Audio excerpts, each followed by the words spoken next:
Hi guys, welcome to another Wednesday drive with me. I think I'm gonna call today part 2, based on what we talked about last Wednesday. So yeah, this is part 2. This is part 2. Okay, so I talked about cheating. I just wanted to touch a few more topics. Obviously as well, due to popular demand, people were like, I don't think you're finished talking much, and that was like a whole 12 to 13 minutes or something, so I'll try and keep it short today. Yeah, so I think the main questions I got after I uploaded last week was, Yalz, is cheating just, is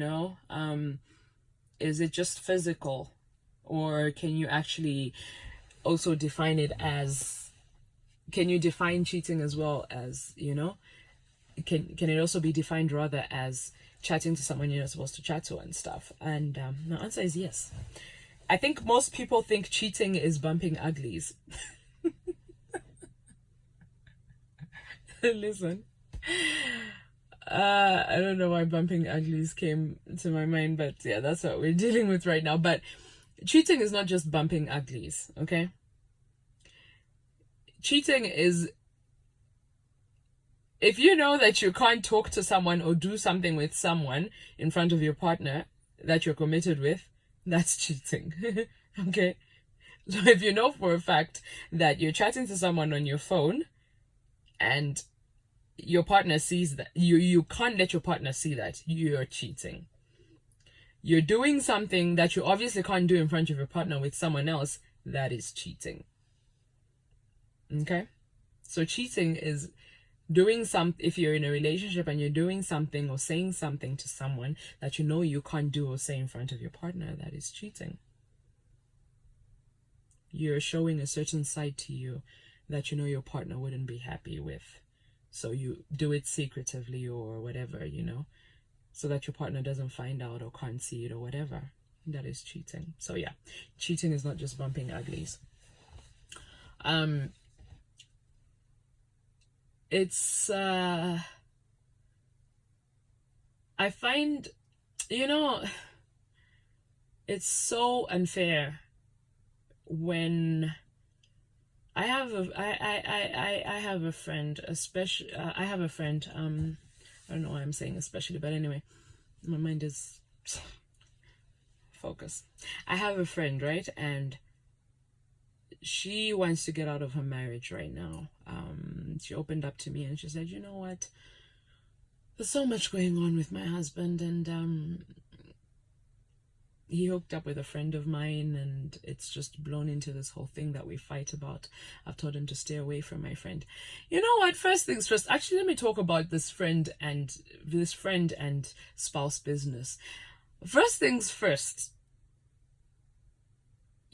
As friends, you need to respect your friend's partner, okay? Especially if they're married. Relationships, yeah, because relationships do give birth to marriage anyway, sometimes they do. But yeah, you need to respect your friend's partner. There's no way, first and foremost, there's no way me as a friend, I can be texting. I have a guy friend, okay? And I'm texting him at like 3 o'clock in the morning or at midnight. Hey, what are you up to? And he's married. What am I doing? I don't care if we're just friends. Even if we're just friends, what are you trying to say to his wife for you to text him at that time? It's so disrespectful. It really is. And people don't get the concept of that. It's the most disrespectful thing to text someone who's in a relationship or who's married at an awkward time. Texting or calling. It is the most disrespectful thing. Unless your house is on fire and you don't have any means of calling anyone else, or unless it's an emergency of some sort and it affects them, then yeah, you're excused. But just for the sake, no. No, you don't do that. You really don't. You need to stop that nonsense. You really need to. And then secondly, I have a problem with friends that get too familiar with your partner. It's another thing if my girlfriends introduce me to their husbands or whatever, well and good. I will talk to their husbands, catch up once in a while. Oh, hey, how's it going? Blah, blah, tell my girl I said hi or whatever. That's fine. But like, in my country, we call it a chibedeshi. That is being too familiar. I think that's one way of defining it. Being too familiar with your friend's partner. We don't do that here. Don't do that here. It's wrong. You're not supposed to be too familiar with your friend's partner. It is wrong. I don't care how anyone else says it, especially if you met them through your friend. That is wrong. You don't do that. If you met your friend through them,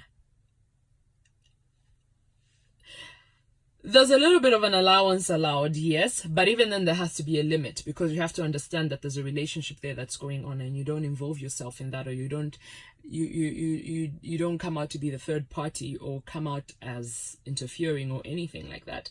That's a whole other situation, but there just has to be an allowance of some sort too, and you need to say, listen, I'm having, I want to have coffee and talk about this with, your person, or do you want to join us? Or if you're going to be busy, do you mind? Get permission or whatever it is, so that it's transparent and it's open or whatever, And that's only because you know this partner of theirs through them.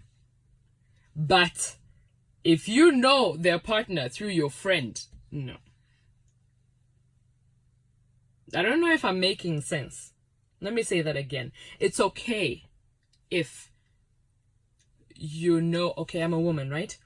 And then I've been friends with this guy for a long time, and now he has a wife. And I want to meet up with him for dinner or coffee or whatever, and I want to talk. I will ask the wife for permission. Even if that guy's my childhood friend, that is his wife. And I need to respect that, and I need to not text him at awkward times. I will ask for permission. Okay, because I know my guy friend and I met his wife through him. That is okay. But what I'm not going to do, I will ask for permission, okay? I'm going to ask for permission on that, because I respect his wife.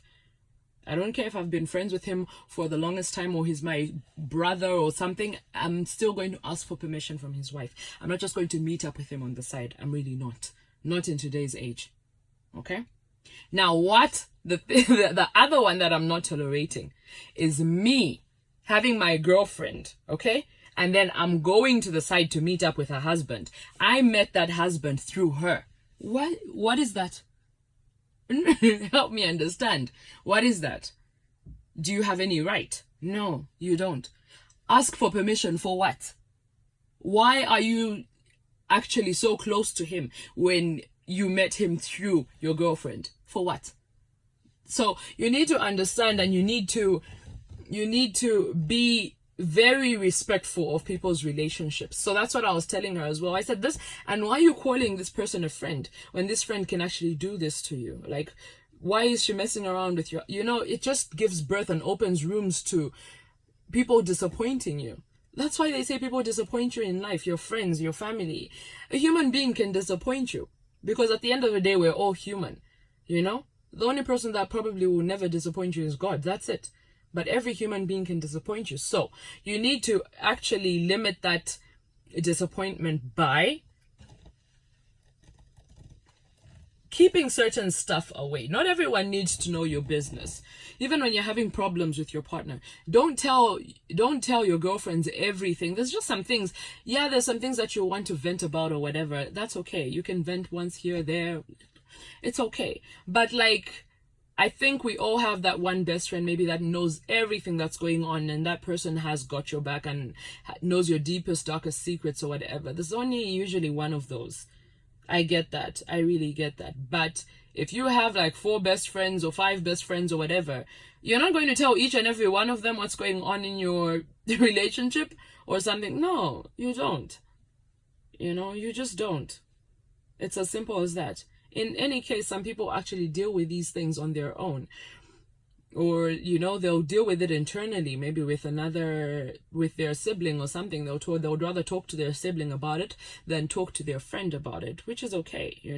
And most times we're also drawn to, maybe say I'm married and then I need to talk to someone. I'll be more comfortable with talking to another married person because they'll probably get what I'm going through or whatever, which is okay. But I also find that some single friends do have solid advice. Obviously, you don't want to hear them say, "Oh, you know what, I'm single, so just leave your partner," or whatever. No, you don't need to hear that. You need concrete advice. You need proper, solid advice. You don't want someone just say, "Oh, you know what, you're having problems, just leave him, just walk away," or whatever. No. So maybe that's why some people refrain from telling their single friends what they're going through or whatever. But you should. There are some single friends that give really good advice, even better than other married friends, and they'll tell you to say, "You know what, remember why you got into this in the first place." I do have a single friend, and she gives the best advice ever. You remember why you got into this, remember why you got married to this man in the first place and all that. And they give really, really good advice. I'm just giving an example, not to say that that's happening with me, but I'm just giving an example. They really give good advice. In the past anyway, when I had issues in my relationships, she would always be like, "You know what, remember why you actually got into this relationship in the first place, and this and this and this, and maybe you should do it like this." And it was really good, solid advice. And then other people will probably just give you advice because they, in a way, like I was speaking, the other week, there's some people that obviously don't want to see you happy in your relationship, so they will advise you in a very bad way to say, "You know what, walk away from it. You don't need this." You do get friends like that are like, "You know what, you don't need the stress, walk away," or whatever. And it's very easy for people to say that, but actually doing that is a whole other level, because in a relationship, you're just the two of you. And when those doors close, everything you deal with is just the two of you. The outside world doesn't know anything apart from what you tell them or what you let them know. Other than that, no one really knows what goes on in a relationship apart from two people. So yeah, that's